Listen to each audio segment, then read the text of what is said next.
who aren't. For everybody who isn't able to be here, we like to do a recording of these community calls. If you haven't been to a community call before, welcome. We do these twice a month. These are for retreat center leaders from across the United States and Canada, and the topics are always changing.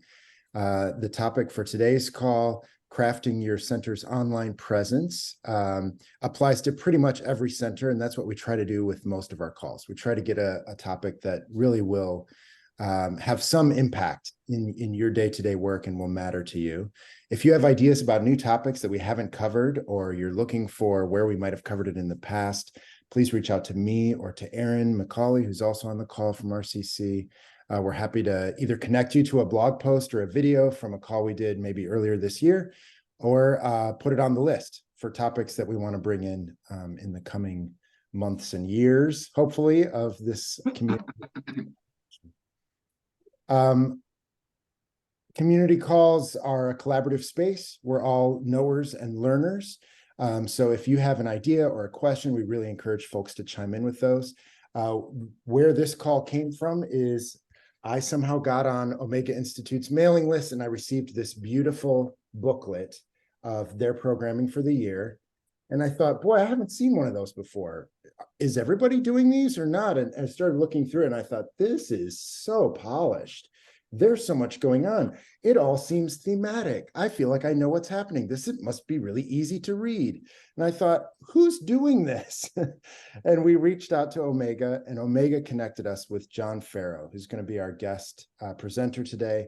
And so we were able to talk about how Omega crafts their online presence and how that might apply to any center who's working to craft their online presence. So we're so honored that John has chosen to join us, and really grateful to Erin and John, who kind of hashed out how they're going to go through the call today.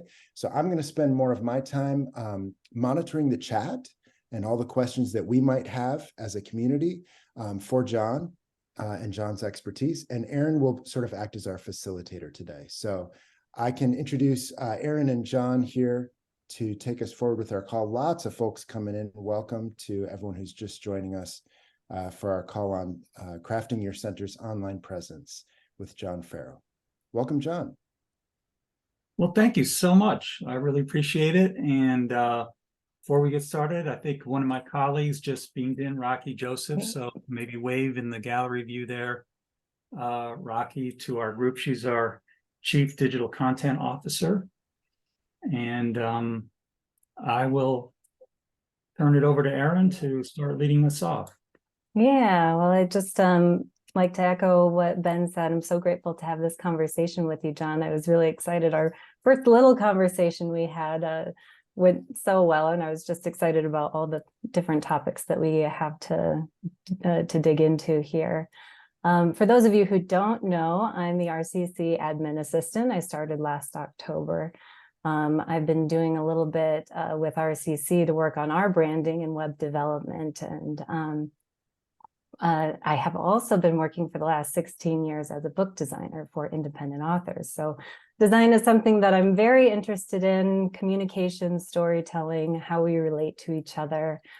So yeah, I'm interested to see especially how we can communicate, retreat centers specifically can communicate to your audiences in a way that's bringing your work of sacred hospitality into this online space, because it's also a space where you're meeting people and they're learning who you are, and communication is happening there and storytelling is happening there. So yeah, very interested to see where our conversation takes us. And just to get started, I would love to maybe just by show of hands, get an idea of what your level of experience is with developing your online spaces. How many of you does this feel like this is totally new territory? You're just kind of learning what's happening.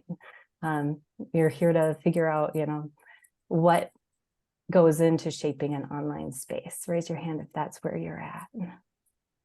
Okay.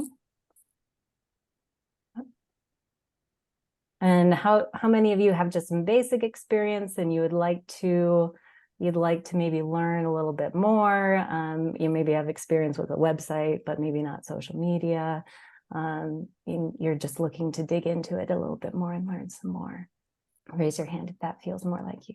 Okay, well, a few more people in that area. And how many of you feel like you're experts? Do you? Yeah, I don't even feel like I'm an expert, and I've been doing design for quite a long time. So yeah, so great. Feels like we're all here to learn, and I think we should get started. What we're going to do is John and I are going to have just a very casual sort of interview. I've got a bunch of questions for him that he can dig into, but if you have questions as you're going along, feel free to pop them into the chat and we'll try to address them there. Feel free also just to speak up if you'd like to speak into the space. You can do that too. So we welcome that. John, would you like to tell people who you are, what you do as the editorial director of the Omega Institute? Let's start there. Well, thank you. I'm going to first apologize for looking back and forth between two screens. I bounce between different things, just as an FYI on process. But my title is editorial director. I oversee the development, editing, and publishing of our online content and nearly all of our email messages. I also am the lead writer for our monthly newsletter. I was the project manager for that swell catalog that Ben was flashing around earlier, but in close partnership with our senior creative director. I have a small team of writers, 2 or actually 1.5 that I manage, as well as I co-manage as social media coordinator.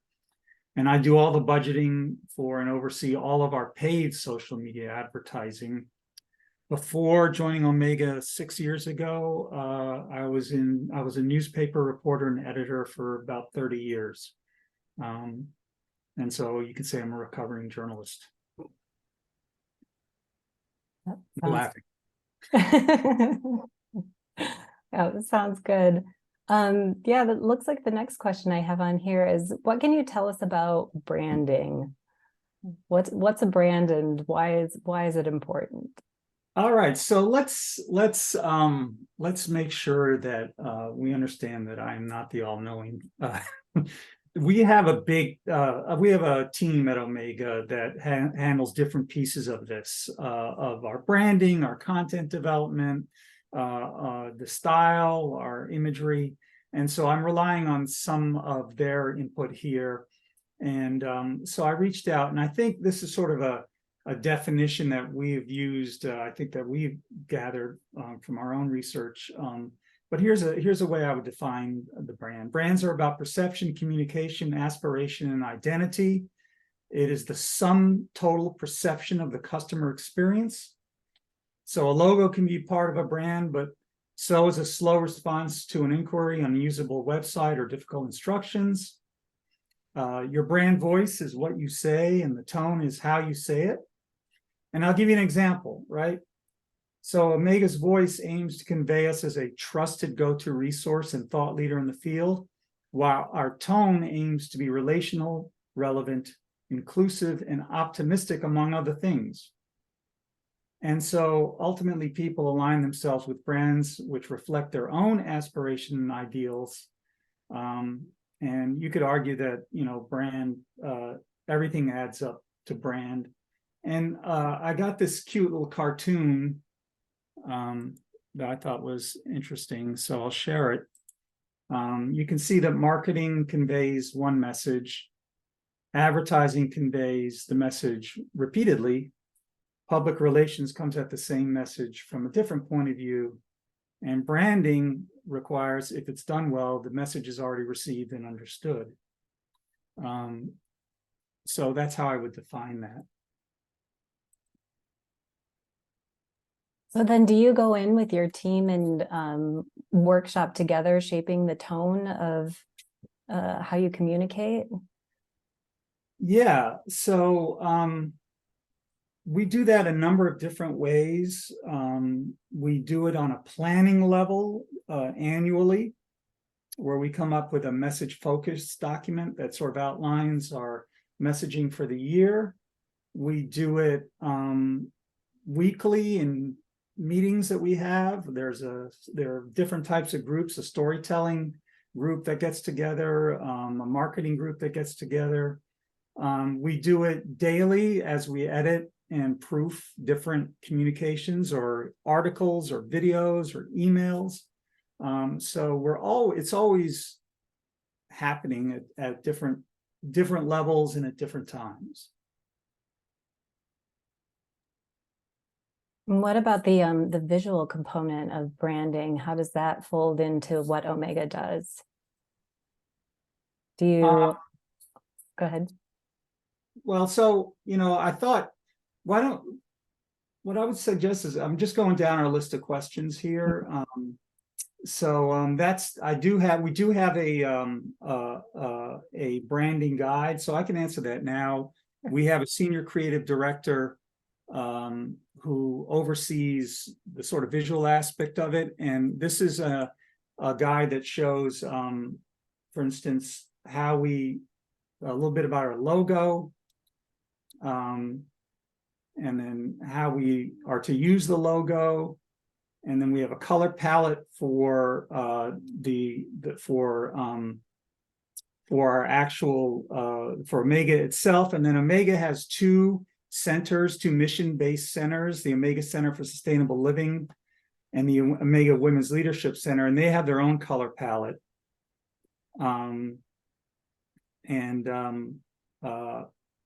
This whole document is a few years old, so it's due for a refresh, but we use this as our guide for creating quote cards or different things in Canva. And you can see it on our website. So if you go here and you go to the Center for Sustainable Living, you'll see the branding colors reflected in the navigation. And the same with the Women's Leadership Center. You'll see again the colors reflected there. So we do have that, and that is overseen by our creative team. So we have a senior creative director and a designer. And then there's a whole nother color palette for membership, which I forgot to show, which is a purple color.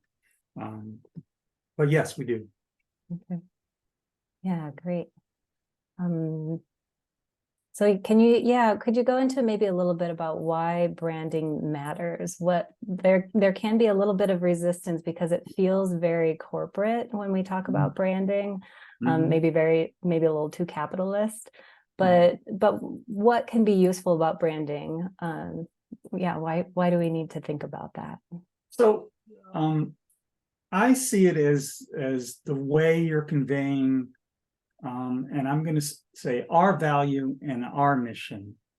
And I choose the word our instead of your. I could have said your value, your mission, because at Omega, we see the participant experience as a two-way event. We learn from our participants and our faculty, and we don't use the word guest, and we prefer participant for that very reason. So I think at the topmost level, your branding helps convey what it is you hope to achieve, what it is they can expect from Omega, and what we can hope to share in that experience. And if we want to go into the building blocks of that, we can start with the mission statement. I presume that a lot of these organizations joining us today have mission statements, and I'll share with you how we do ours.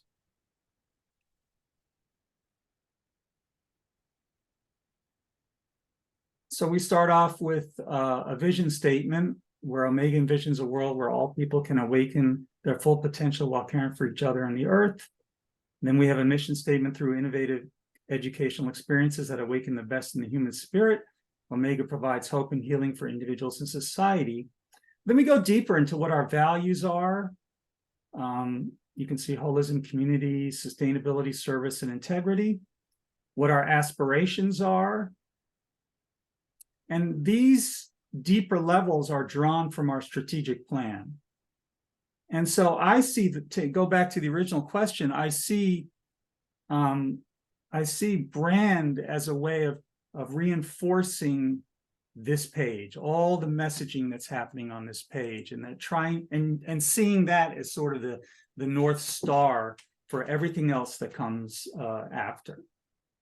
Yeah, so then is the hope when someone navigates to that page on your website that they feel a connection to the organization, they understand what you're about then?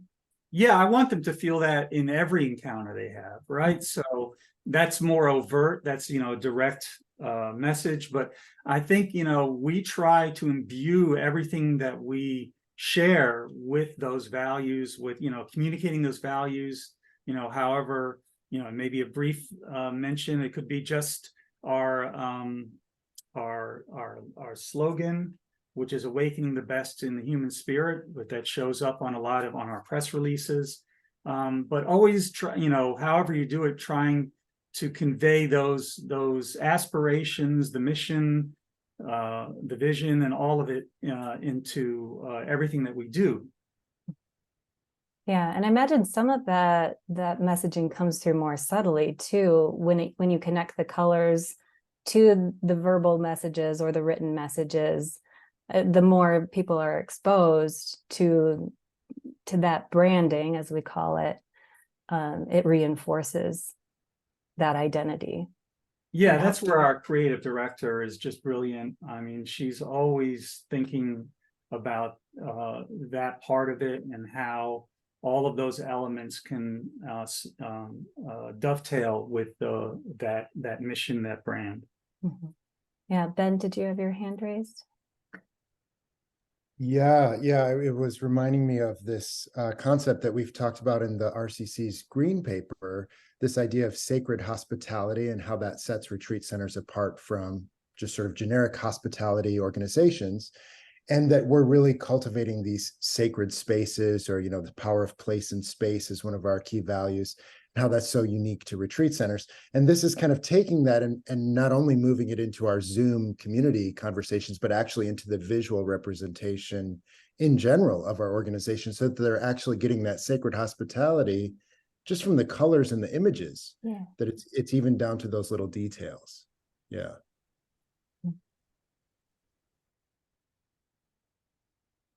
Yeah, does anyone have any questions about that particular aspect of it, or any other comments or thoughts? I would just add on to what Ben was saying about sacred hospitality. It's a great green paper. And I think that shows too in how we choose images, because we want images to represent the full spectrum of participants that visit Omega, and also to sort of showcase the diversity of activities and engagement that we have on campus. I think if you're not thoughtful about it, you can end up leaning too far in one direction or another. And then people may feel like this isn't a space for me because they don't have the activities that I'm interested in, or they don't have, I didn't see any people who look like me. And so I think imagery is a big part of the branding. That's absolutely true. And if you all didn't realize, that's Rocky Joseph, our Chief Development Content Officer. You didn't see her waving earlier when I flagged her. And for instance, one of the things we're trying to convey right now, right on our homepage, on the very top of the page, is the campus experience. And we're in the middle of developing a photo montage with some video and photos to go up there. We have a placeholder image now, which I'll share with you real quick. Let me do that just so you can see. Let's see here. There we go. So this is the placeholder image we have, but we're going to replace this with a montage that really conveys the much more profoundly, I think, the campus experience, from all the, not just the workshops, but all the other activities you can do on campus, since now we're open for the year. Yeah, that first image, sort of the first reaction I have when I see it, it gets me imagining myself in that space. I feel like that's pretty important for any sort of hospitality directed space is to create imagery or have that sense of, oh, I can imagine myself being there, or I would like to imagine myself being there. There's that sense of community and connection and nature all in that one image. Seems like it's doing a lot. And that a photo montage will add more to that. So you get different sides of that. Is that sort of where the strategy is headed there? So yeah, I would say again, I'm sorry. Well, I'm just wondering if like when you have that very first like header coming onto your web page, how does that invite people into your retreat center online, those images? So when I navigate to a web page and the first thing I see, like you showed us the picture of the people talking together, walking on campus, that helps me imagine myself in that space. And that seems like a great way to invite people into a sense of community and wanting to be at your center. So, yeah, I think that image and the ones that we try to select really try to convey the sense of place, the sense of community. That's a big part of our experience, is the shared experience. We have a dining hall where everybody eats together, and that's a great place for connections and relationships to build. Sometimes we think of ourselves as a convener. That's one of the things that we're very good at, is convening people, and out of those experiences come great things that go beyond what happened just here. And and then one of the things I think that that we sometimes overlook is some of the more lighthearted stuff. Just fun, right? Fun and humor where possible. I think what we're trying to achieve is some pretty weighty, sometimes heavy stuff.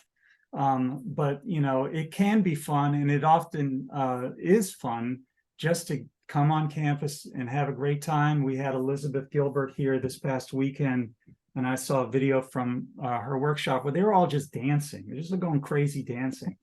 So all of that, you want to try to convey the full range of possibility, and that's one of the terms on our catalog: wonder, possibility, and purpose.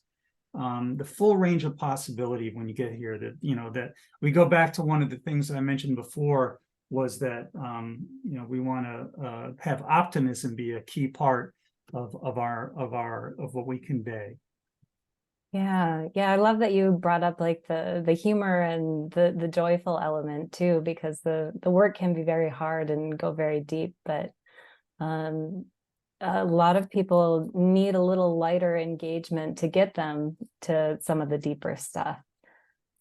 Creative expression is one of our learning paths, and that is, creative expression is a great way to create change and to reflect what's going on in the world, and it's fun, and it's fun.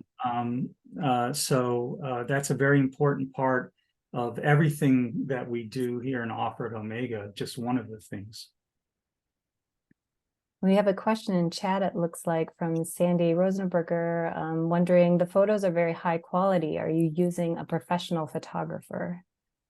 We had a staff photographer prior to the pandemic. We bring in freelance photographers on occasion. We do use stock imagery as well. And we have also a digital team that is made up of videographers, video editors. They're on staff. So we draw on a number of resources, and thank you. I mean, we try to, we're very mindful of getting good imagery. We have a online photo library. It must be 20,000 photos over the years that we've collected and preserved. So we can go in there and do some searches, and then we have some of our creative director, our communications director will go in there and they'll move aside and put in folders, some photos by category. So we'll have, and say, a R&R retreat folder, and they'll move some images in there. So we have a number of different sources, but thank you. Yeah, and this might dovetail in. Oh, let's see. Rocky has a comment. My favorite free stock website is Unsplash if you're looking for a less expensive way to update.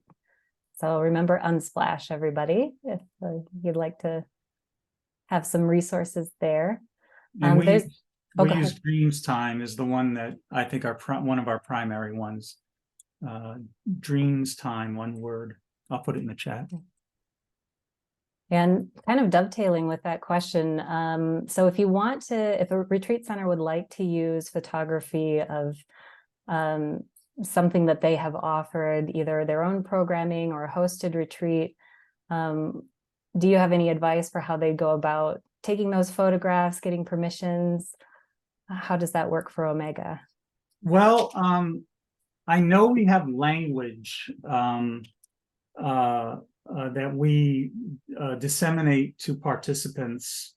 But I'm not exactly sure whether it comes in in some emails or in signage or elsewhere, but it does say something to the effect of, please be aware that while you are attending the workshops, Omega Institute will be taking photographs of participants and faculty. Some of these photographs will be used by Omega for promotional or informational purposes in its catalogs, brochures, website newsletters, and third-party publications. And so the first step is, I think, just trying to make people aware of that potential. And then picking your spots is we try to think about, what are some of the flagship events happening this year, and then using our resources and focusing them on those events. So we have 3 major conferences happening this year. One called Beyond Delicious, about food sustainability and food processes. And then we have the Wellbeing Summit, which is a worldwide event that this year is happening in the United States at Omega. And then our annual Women in Power Conference that's run by the Women's Leadership Center. So those are things that we'll probably devote some resources to, taking pictures of faculty. We'll try to get some reaction shots. We'll get video. We also live stream about 12 events. So there's an opportunity to capture clips from the live streams. And then I can show you how we repurpose those clips into a highlight reel if you give me just a second here. Sure. We were kind of excited about the way this turned out. And I think if I do this correctly, you'll be able to hear it. So apologies if it's a little loud on your system, but let me share and share sound. So here we go.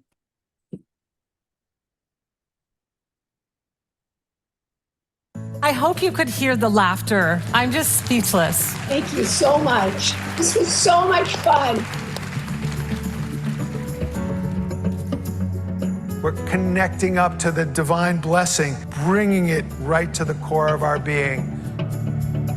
The people that leave the workshop are not the same ones who came into it. Thank you. You're giving me a direction. Thank you. I am loved.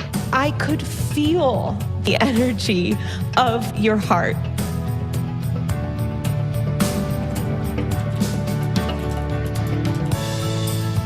I'm a mother of 3 adult children and my husband.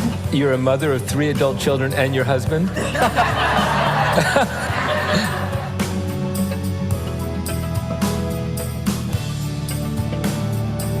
Hello, everyone, and welcome to the special event with the Moth at the Omega Institute. You're going to go through these times where it's going to be hard. That's what it means to be a human being. You have to call on your humor in this.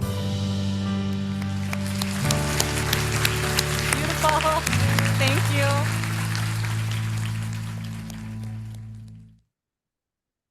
So I think that gives you a little sense of, the kind of things. I hope you could hear the laughter.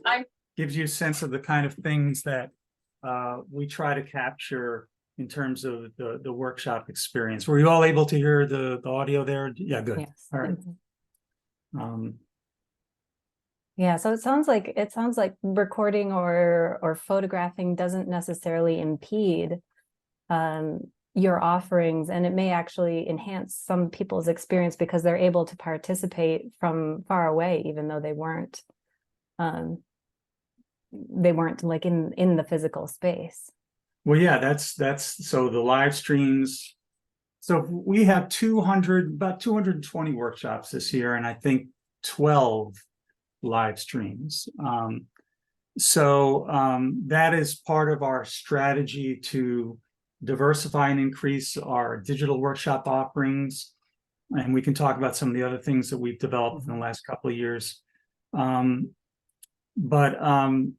We see those live streams, they serve multiple purposes. They provide the hope and healing to the people who participate.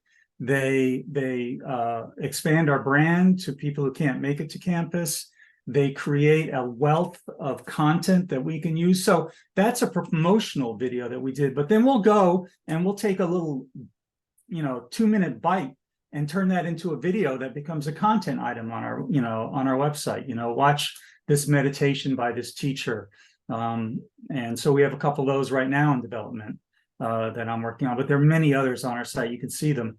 So those live streams, they're an investment. They're a considerable investment. A lot of manpower goes into them, but they pay off in multiple ways. We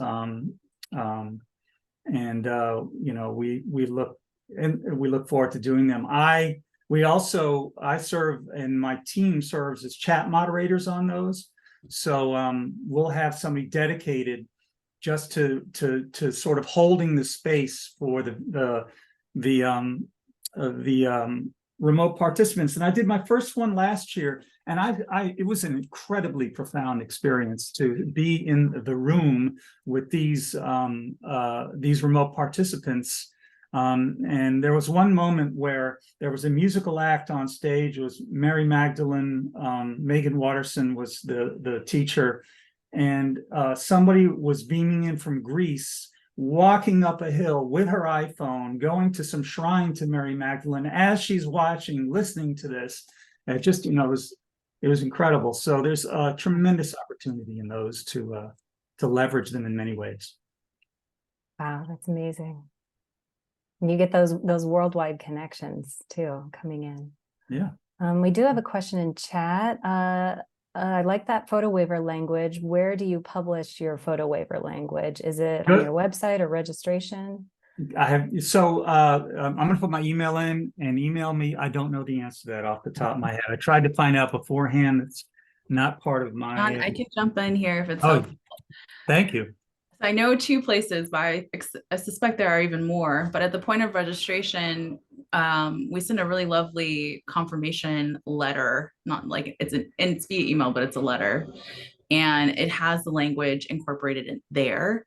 And then we also do door signage on most of the workshops where we're planning to either film or take photos. So at the time of entering the space, they see that language. And then occasionally we'll have people who don't feel comfortable being filmed.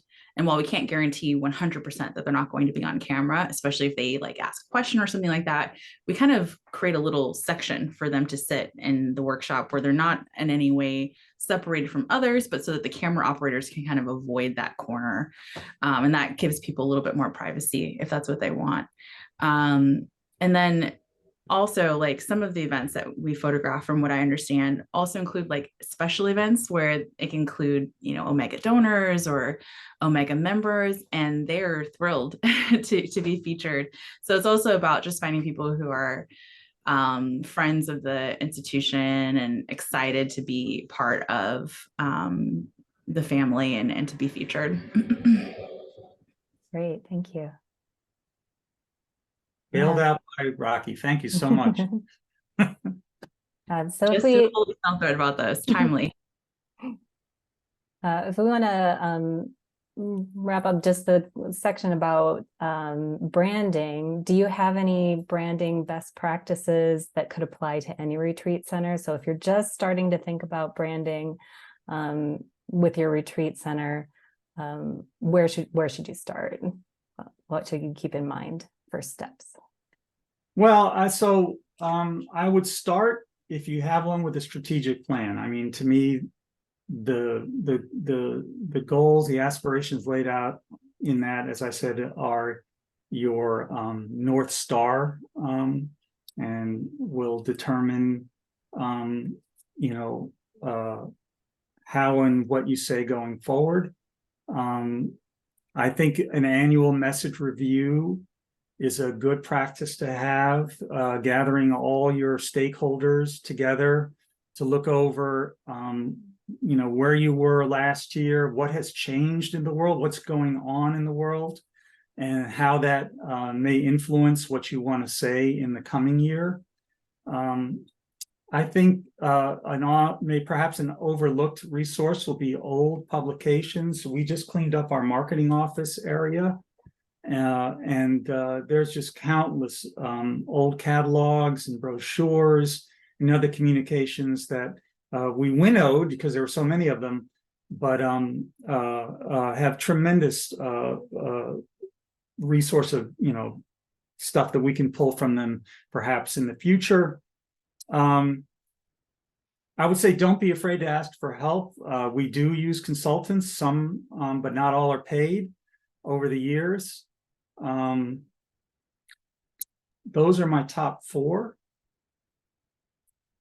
Yeah, do you have any advice for looking for consultants? Are there good places to find resources, or you do? I've never been involved in that process, but I think I've come and met with some of our consultants in the past, and what I've noticed is at some level they get who we are, right? And that may, for instance, we had our web design, we redid our web design about 3 years, we redesigned our web 3 years ago, and we brought the entire the consultants, Savas Labs, SAVAS Labs. They were the ones who are our partners in redesigning the website, and we brought them on campus and had them spend some time here. So in choosing one, I think you have to find a way where they get you, right? Where they understand who you are and what you're trying to say, and then they can bring their fresh perspective to it. How you go about ensuring that they get you, I guess that's through conversations or interviews or research, but it could just be as simple as, bringing them, to your center and then having them experience what it's all about. Yeah, I love that. That's great. Yeah, let's does anyone else have any other questions specifically about branding? Any other comments you'd like to add before we move on to the next section? I'm wondering how often you recommend rebranding or looking at your branding. I know you said you kind of revisit it annually, but do you actually do a full rebranding that often? Well, they're different levels, right? So let's start with the visual branding that you saw. That's like 3-4 years old, and that's due for a refresh either end of this year or next year. The website, the last one we did before that might have been a decade or less. I would say 7 years. I started in 2017. That's when our previous website was refreshed. The new one came online. Then we had to do this one to upgrade to, I think, Drupal 9 was a requirement. And so that happened 2 or 3 years ago. I don't anticipate us redoing the website for a while. I would imagine we're good for 10 years on this one. Now, messaging, what are your themes? Like, we have monthly newsletters and each one has a theme. So we try to sketch out those themes a year in advance. What do we want to say in the month of July? What do we want to say, in April? April tends to be, Earth month. So we'll typically focus on a sustainability message that month. So it really depends, what it is that you're considering. Now we have a strategic plan that's due for an update, right? So that's going to be happening in the next year or two. Then once that's done, that could all filter down in ways that we can't even anticipate right now. So where I work, there are a lot of different levels and different timelines for them.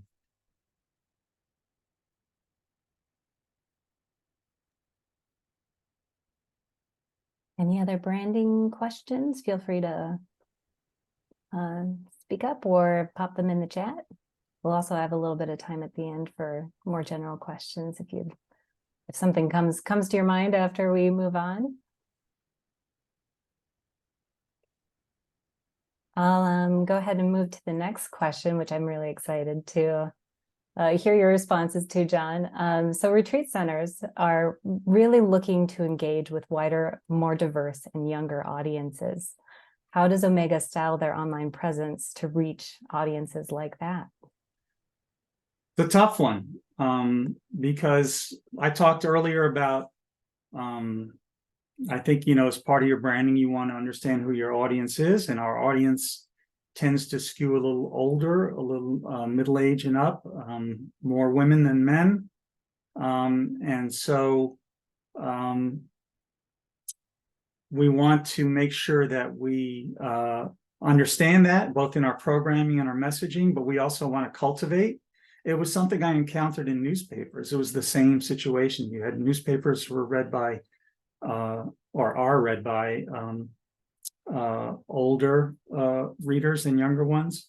But I think what we've done is when we first started doing online workshops, we would create courses with chapters, and they would be pre-recorded and they'd be available on demand.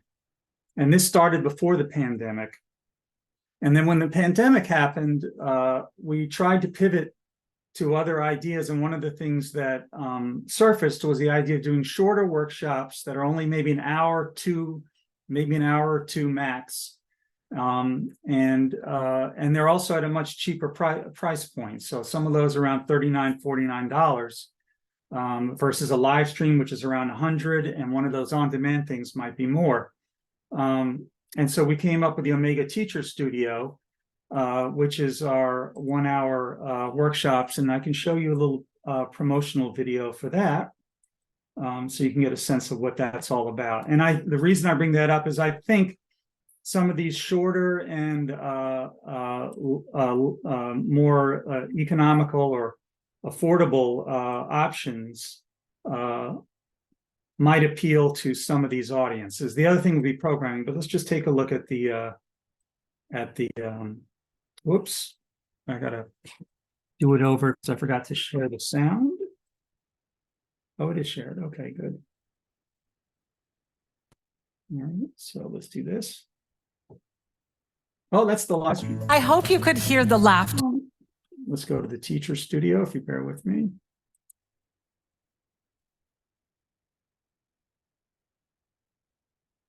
That's down here. There we go.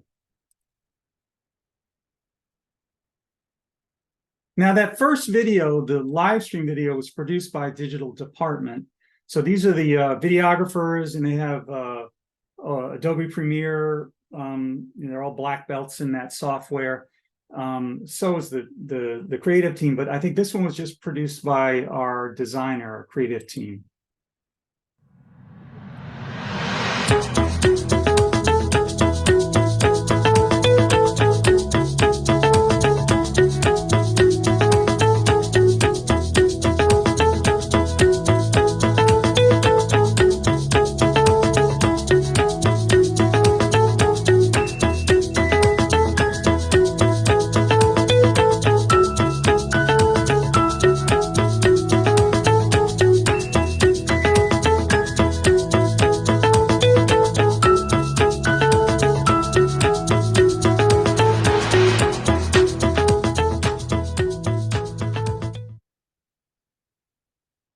So those little bite-sized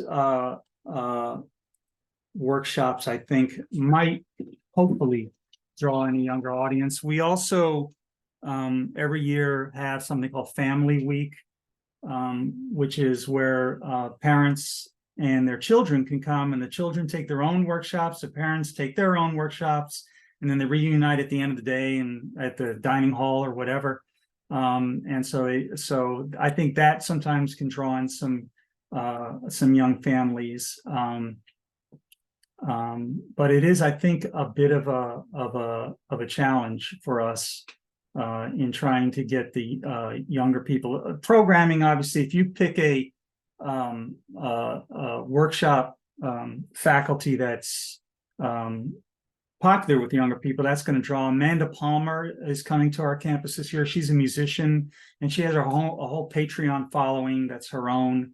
And so that's going to draw in an audience that's younger. I think some of our sustainability conferences have definitely brought in a younger audience, and we've cultivated those. When we did the last sustainability conference before the pandemic, we curated youth panels and we reached out to schools to get them to bring their students here.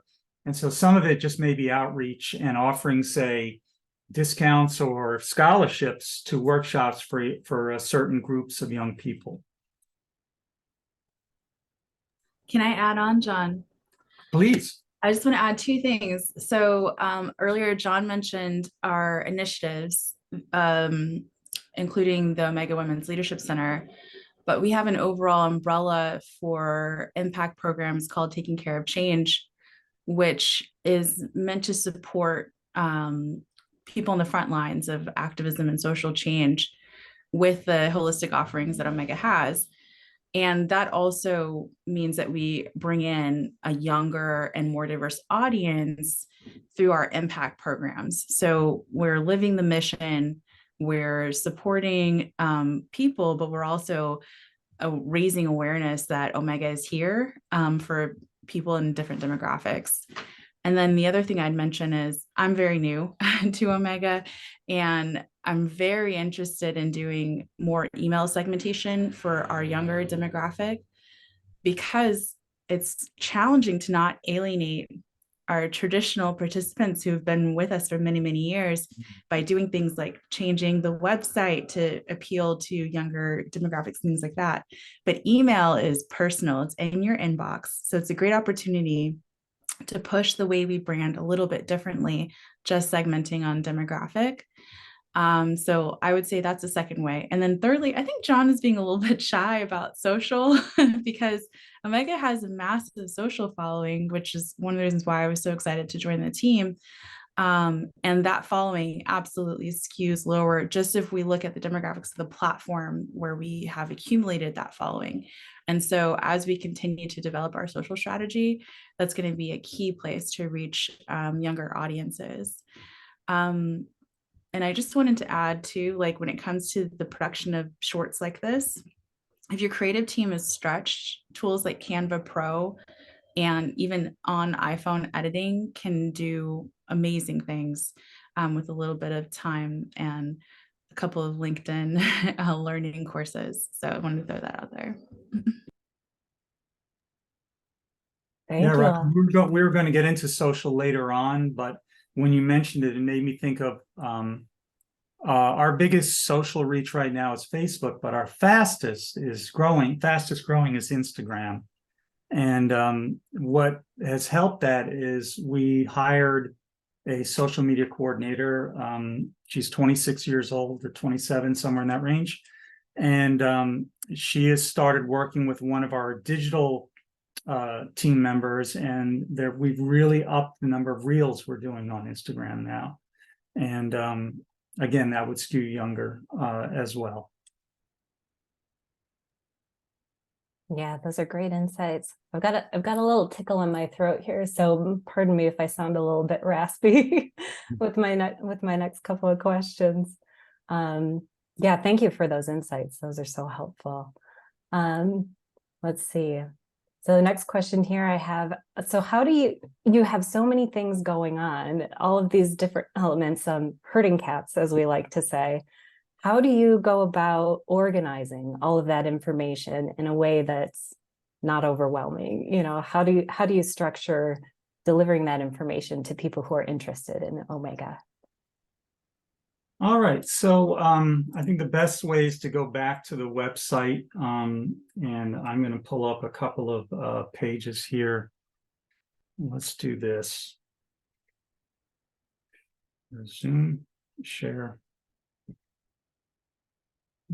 Okay. So we have different ways that you can sort of enter our website, we organize workshops, first of all, by month. So if you go,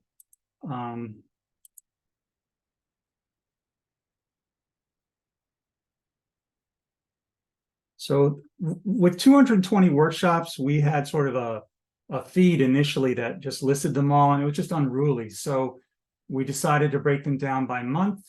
And in doing so, we thought, well, why don't we take a moment and say a little something about each month, and what it's like at Omega during this month. And by the way, if we haven't said so already, Omega is in the Hudson Valley in New York, and very beautiful area. And so we have these pages that convey some of the feeling of each month, a little paragraph about each month, and then you have the workshops for that month. Looks like we might have a question from Angela. Would you like to hop in? Please. Thanks so much. And John, thanks. This is a really great presentation. Thank you. We had a really wonderful staff meeting yesterday, and one of the things that came up was a website's ability to accommodate the visually impaired, the hearing impaired, etc. Being, I guess, somewhat ADA compliant. Are you concerned with that at all at Omega? Should we all be concerned with that on our websites?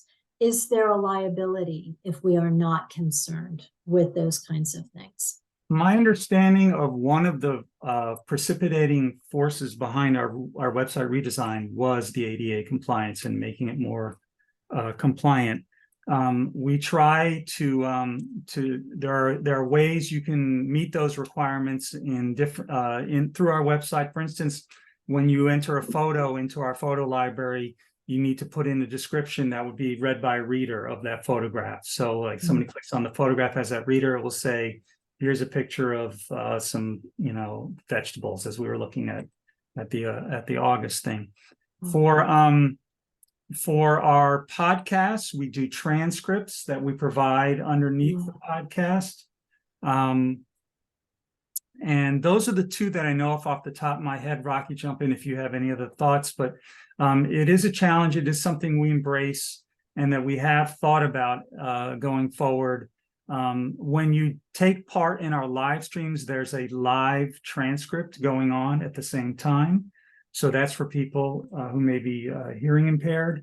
And then again, we'll collate those transcripts for things like when you play back the live stream, that transcript's still there. But for a podcast where there's no video, then we'll do a written out transcript, which also serves another purpose. If you're trying to remember that great nugget from the podcast that you want to do, say it's a quote on your website, go to the transcript and do a search, and it's great.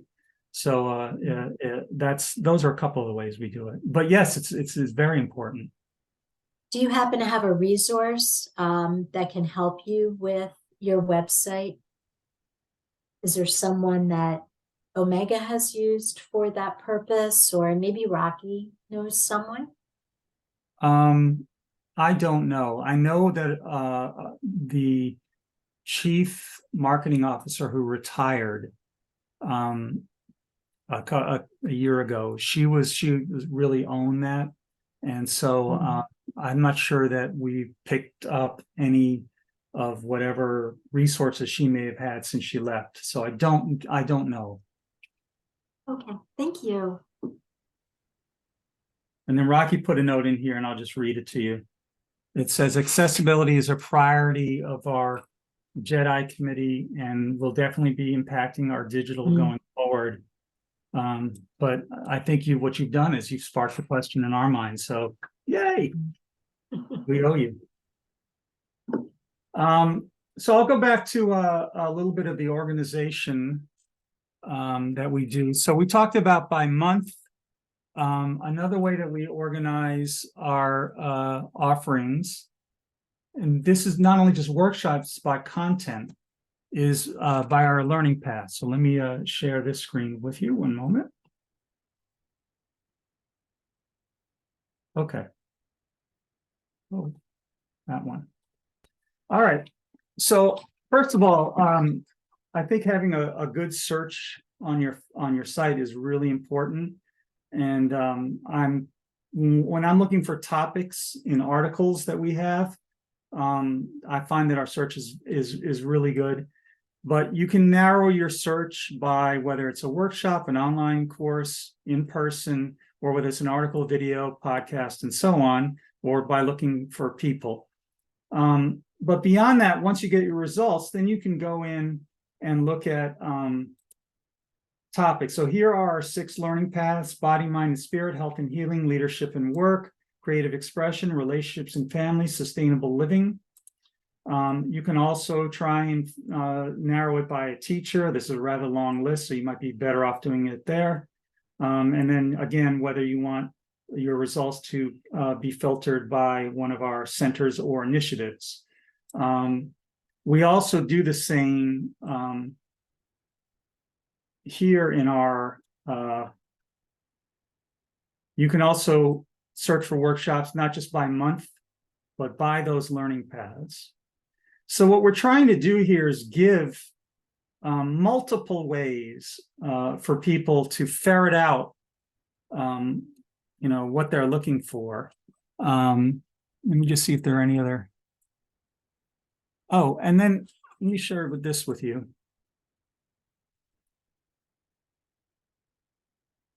Can you all see Reverend Angel here when this loads? Yes, good.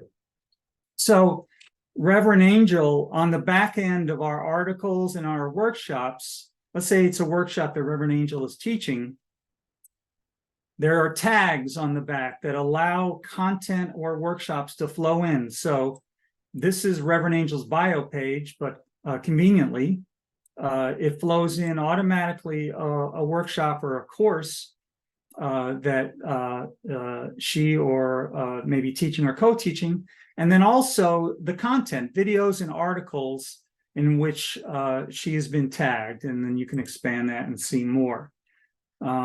So the use of these, and there's a lot of them. So the use of these tags, of these learning paths, of categorization, that really helps you begin to filter and organize your content. And those are just a couple of the ways we do it. Any questions about that?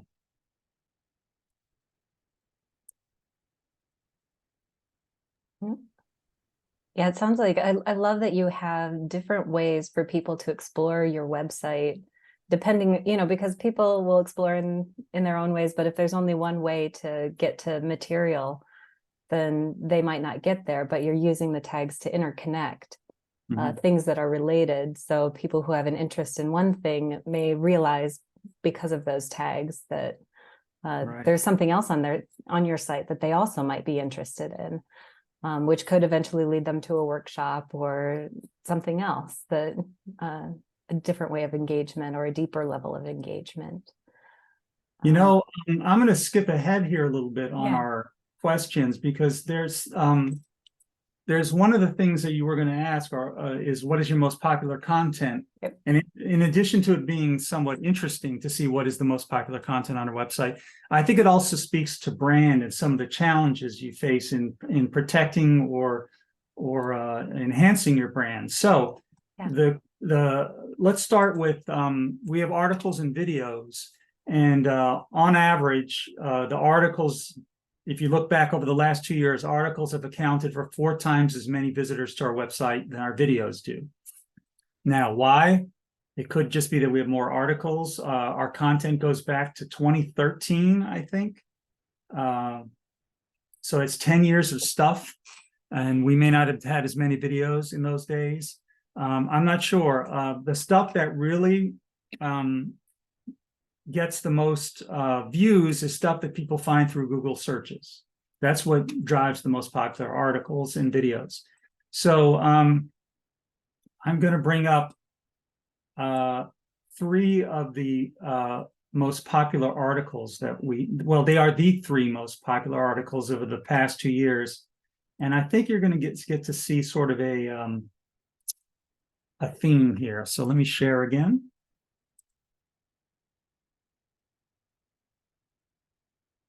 Okay. So this is the number 3 article over the most viewed article over the past 2 years. Here's number 2.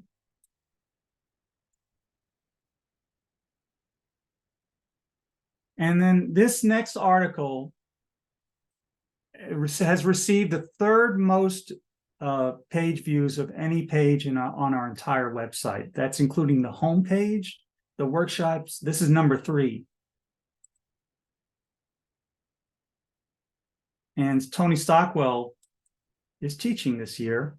So a couple things here. First of all, you talk about organizing content and using it both to deliver your message and marketing. We decided that because this article is so popular and consistently gets so many views, we broke it in half and inserted a feed of intuitive workshops that are aligned with what this article is about, that is automatically updated. And then the article continues. And then at the bottom of the article, you get that, we saw this earlier, the related content section, and there's 2 of Tony's workshops and other articles that, again, would be similar to what we saw, that are similar in terms of the content and the tags in the back. This is driven by the tags. So there are all kinds of tags on the back here. And so in terms of brand, right, these are your 3 most popular articles. And we try to ensure that one of the things Omega deals with is the idea of the new agey or woo-woo stuff, for lack of a better term. That is part of, the intuitive offerings that we have. So we try to always strike a balance between, this and all the other offerings that we have to ensure that these sort of possibly negative connotations aren't attached to the overall brand, that we're more than just these kinds of articles and workshops. They're an important part of what we do, and they're very successful as well. But they're not all about, we're not all about that. So you can see where, I think having a strong brand can serve as a bulwark against, perceptions in the media, and also potentially in how Omega shows up in Google searches. All of that to ensure that the full scope and breadth of your mission and what you're trying to do is conveyed, and it isn't limited to one small, if albeit popular, segment.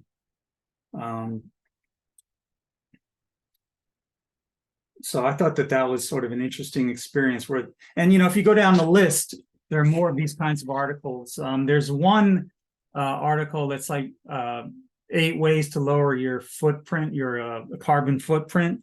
Again, this is an article that's been around for 7 or 8 years. We've updated it a couple of times, and it's really just driven by Google search. If you can get up in those rankings and live in those rankings, those articles become a thing of their own. Yeah, so would you call those like very shareable things as well? So that might be part of. Well, that's the thing. So yes, they are shareable, but in proportion, right? Mm-hmm. So would you share the 10 most popular articles if they're all related to sort of intuitive experiences? No, even though they might get the most page views, or they might be the most successful in terms of engagement, you want to ensure that when people land on your social platforms, they're seeing, a broad spectrum of what you're offering. And I can, why don't we just jump to the social bit, because so I'm going to share a couple of things here. So this is our main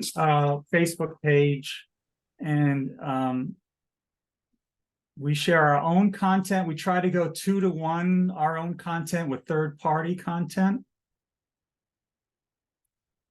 So every now and then we'll have a reel. These are links to our own articles. Now here's a third-party article that we thought was a good fit for us, so we'll share that. These also, especially if you can tag some of the publications or the writers in Twitter or in Instagram or even here, we'll develop your relationship sometimes with faculty. We'll find faculty content. Rocky mentioned Canva as a great tool for creating sort of presentation. So this is how we create these quotes. We use a Canva template and put our quote in. This was our Juneteenth quote. Here's a Father's Day image. Yeah, so who on your team, or do you just determine as a team what's appropriate for the feed, say if you're linking to outside content or choosing a quotation? All of it. This is the process. Our social media coordinator does the research, and she comes up with a week's worth of posts that go out on all of our platforms, which are Facebook, Instagram, Twitter, LinkedIn, Pinterest, YouTube. I think that's all of them. I might have missed one. And she puts them in a spreadsheet, and then myself and our senior director of communications review them every week, and then changes are made, and then she schedules them out. And the software she uses is Buffer. She uses Buffer to schedule them out. And we have a paid account with them, I think. So I think you may need a paid account for depending on a certain amount of posts. Now, one thing I wanted to mention is that we have a whole nother Facebook presence. So this can be seen by anybody. This is our main open platform, and I think we have 167,000 followers on this. This is the Omega Online Community. This is a private Facebook group, and you have to apply or request to join, and then you fill out a little questionnaire about what your interests are, and hopefully they put their emails in there, and we can add, and they say, yes, add me to your mailing list.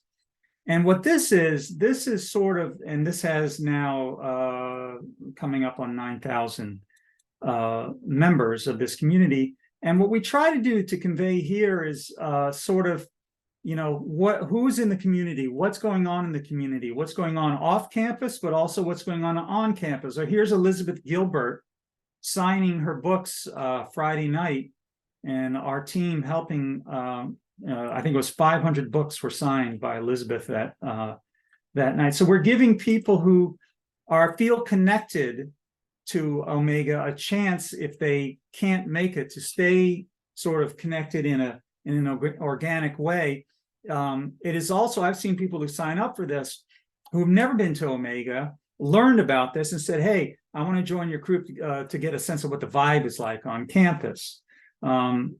Here's a video that I posted. Let's see if it's way down here. And if I'm making you nauseous, I apologize. Oh, we love animals at Omega, and they love us. So these are all shots from campus. So we have these two different kinds of social presences, the one that's open to everybody and this more closed application only community. And I don't think anybody's really ever turned away. And this came about during the pandemic when we were trying to figure out ways to sustain the sense of community that we feel is so important to the whole experience here. And those are all free, those don't cost anything to do. Yeah, we're getting a little close to time, and I want to make sure we have some open time to chat and for people to ask questions if they want to. But I would like to ask you, let's see. Yeah, what are some engagement best practices that could apply to any retreat center? Do you have a sense of Yeah, well, we talked about some of these. You know, I would add to what I've said before, the value of metrics. I'm constantly monitoring Google Analytics, sometimes in real time. Sometimes, you know, you'll see something spike on Google Analytics and you're wondering what happened. 1 month, we do horoscopes every year. That's another one of our most popular pieces of content. And for some reason, it ranked very high in the Google searches in April. And we had a tremendous number of visitors to that particular horoscope. So we jumped in there and inserted you know, one of those components that shows workshops by learning path. So just a little thing that said, search workshop by learning path, and you saw all the learning, body, mind, spirit, sustainability, all those learning paths there. Trying to leverage, if you can stay on top of it, what's happening in real time is now that requires some, you know, capacity to do that. But when I was back in newspapers, there was a platform called Chartbeat, and I guarantee you it's on the wall in every newspaper, a lot of newspapers in America. And it shows at any given time which articles are the most popular in that moment, how much time people are spending with those articles. So that can be useful. But you know, I think, again, going back to some of those other things that I mentioned about using a strategic plan, having regular meetings, reviewing your communication priorities, staying abreast of what's going on in the world, how it impacts what it is you're trying to say and do, and then factoring that into what do you say. Occasional reviews of your creative elements are useful. I think those are things that any of us can do at different levels. Do you have any advice for, let's see, bad habits to avoid when it comes to engaging with people online? Anything we should steer away from?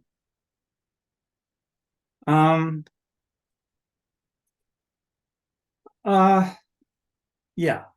So let's talk about posts and posts that can draw negative comments. Let's start with that one.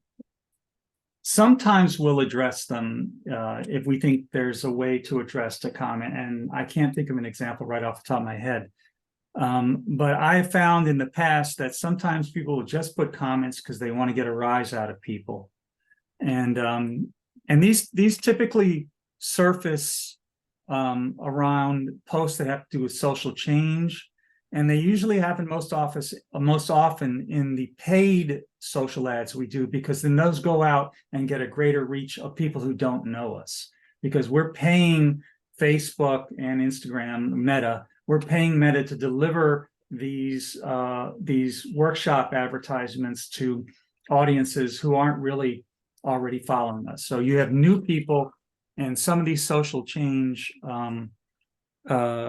workshops that focus on it very explicitly will draw a negative comment. Sometimes we won't even do an ad because of that, because we know we'll just be constantly doing what I'm about to suggest, which is to hide a post. So you can hide it in Facebook. It doesn't disappear to the person who posted it, but nobody else can see it. So they don't feel like they were shut down, but it gets no reaction. The other thing that can be completely separate from this, that can be somewhat of a challenge, is we're a collaborative enterprise. So we have a lot of people weighing in on many different things. And that can be good and bad. Sometimes too many cooks in the kitchen can make for a late meal. So I think striking that balance between having a committed group of stakeholders, and yet not, being too many, or maybe having somebody who has a final oversight over a particular project, can be useful when determining what your next set of priorities for your languaging or your brand will be. Those are a couple things that come to the top of my mind as, things to deal with some of the sometimes challenges that we face. Mm-hmm. Yeah, is there anything else on this list that you would really like to touch base on? Yeah, let me take a look here. We talked about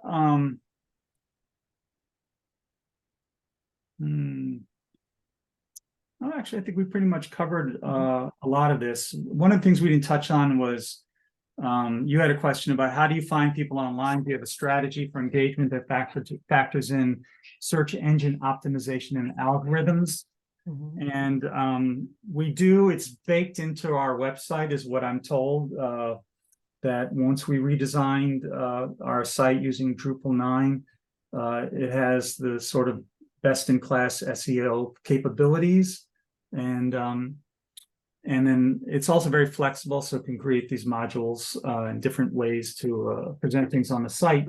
What we also do, and this is paid, and if you have the budget for it, this is the single largest marketing expenditure we have. We work with a group called Local IQ, which is owned by Gannett, which owned the newspaper that I used to work at.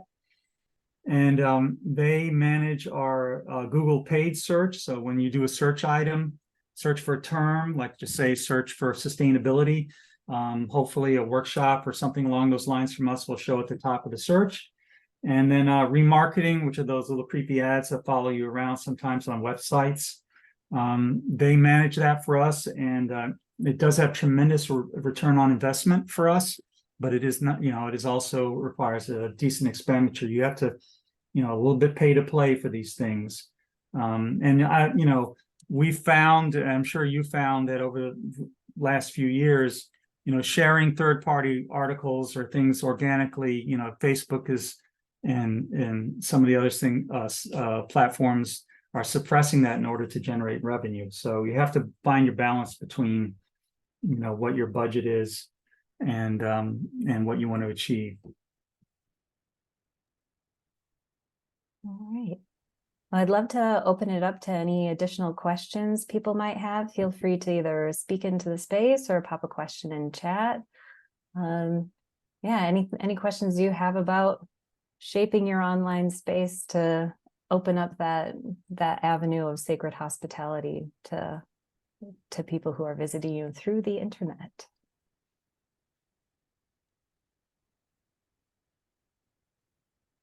I have a question. I'd love to hear people who are doing online events, what your follow-up looks like. How do you support people who have attended online events after the fact?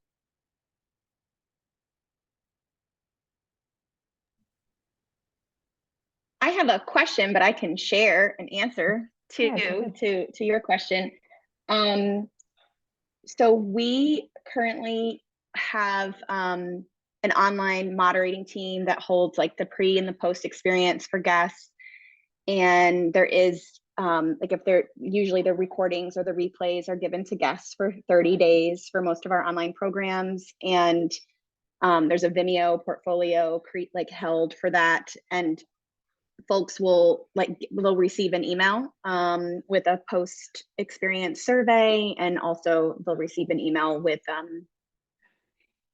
just like a thank you. And sometimes we'll always ask the guest or the presenter, excuse me, if they have any kind of follow-up that they want to send to people, if they have any, upcoming programs of their own or in other places. And so we'll send an email just letting people connect. And then there's an email that goes out that's just again, it depends on if it's an online experience, right? Or if it's an on-campus experience. The on-campus experience right now at Kripalu's only been online since 2020. So it's really interesting to be navigating this 50-year-old analog, Titanic, and then this online world that's so much more nimble and, flexible. So that's one of my questions for you guys at Omega is just so I'll put a pin in that. But we're right now for the on-campus folks just trying to figure out what the touch point is to help them extend their experience online, and put in, we just started a 2-week free trial for our subscription program. So our online studio. And so that was a big lift. You think it wouldn't be a big lift, but it's massive. But my question is just around holding both the on-campus experience and the online experience, where I'm not going to speak for both of our organizations, but I know we haven't even been able to like scratch the surface of what's possible online yet, right, at Kripalu, but it's not generating as much revenue as on campus. And so we find sometimes that we're siloing, you know, online and on campus, and that we can get into some trouble with that silo, because we can be so much more flexible and moving forward online. But I guess my question is, how are you all holding that tension between not creating silos between online and on campus? Are you having that problem with online being flexible, can move faster than the changes you can make on campus? Are you seeing like any issues there? I don't know, I'll pause there. It's like, I know it's like a nuanced question, but I'm just wondering if you see tension between like how you're navigating the potential with the online growth and what you can do with maybe limited resources, because the majority of your revenue is coming in for your on-campus programs. Rocky, do you want to take a swing at that? Do you want me to? I can do a first pass, but I'm very new, so my experience. I have some thoughts also. But, yeah, you should go first, and then I'll fill in. Well, so I mentioned this earlier, and I'll mention it again, that tension's a great word, because we started off with these on-demand courses that take a lot of time to produce, and they're completely separate from the campus. There's no connection to the campus, we found that they just didn't perform as well, given the amount of, in terms of revenue, given the amount of work that it takes to produce them. We started doing live streams before the pandemic. We did drawdown, but we really got into them afterwards. And that's where I think the tension is the least, because we've become, my experience has been, having sat through one of them and done the chat moderation from one, and as you saw in the highlights video, there really is a synergy between the people who are taking part in the remotely and those in the room. And there were times in the thing that I did where the people were like in the room were yelling to the people who were participating remotely, like, "What a great question," or "You're so funny," or "Yay," or whatever. And so it really felt like they were there. And then what they were able to do that the people in the room weren't able to do was communicate in real time and start to network. So on the last day of my workshop, the people online were starting to form their own networks. Like, "Hey, I've started a Google Sheet. Let's sign up here and let's all meet here. And then we can talk about, give me your email." And you can't do that in the room. They're all sitting there quietly, so they don't, disturb. So if you're capable of doing any of that kind of production work, to me, those are all tremendous successes.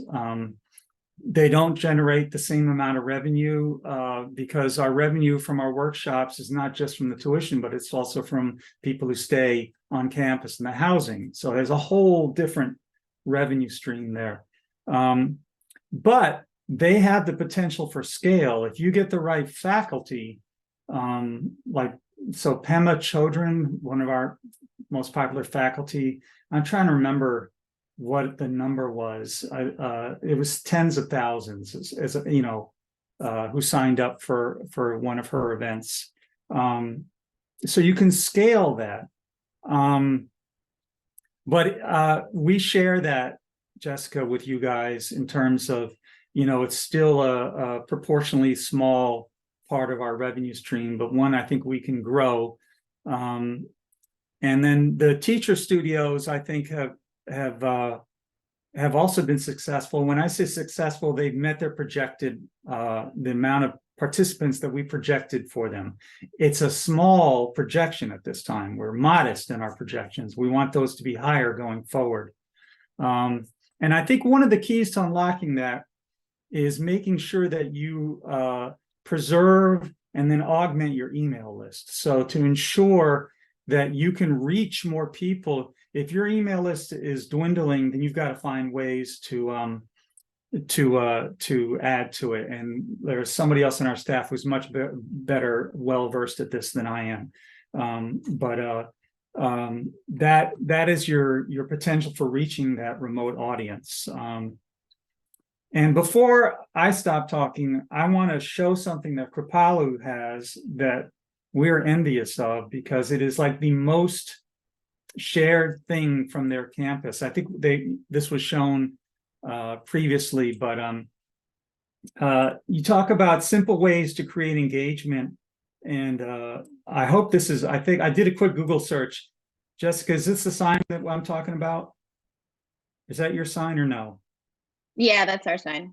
Yeah, so that is like the most shared thing on the entire internet. It's so simple. People get to Kripalu, they get out of their car, they take this picture and they share it. What a brilliant, simple thing that, we want to try to take advantage of some kind of signage. We have signage as well, but it's just not like that. It's great. So little tip from Kripalu about how to engage people through social media. Yeah, thank you so much, John. I think we're just about at time here, but I'll add maybe our questions and some of your answers to our follow-up notes document that goes out to the community, if that sounds all right to you, so that they can get some of those answers to questions we weren't able to get to. And I think our only leftover announcement is our next community call is on August 8th. Is that right, Ben? That's correct. Yep. Okay. We don't know the topic yet. Close to knowing. Yeah, we're taking a little hiatus in July. But we'll see you again in August. Thanks, everybody. Thank you all for coming. Thank you. Thank you. Thank you. God bless.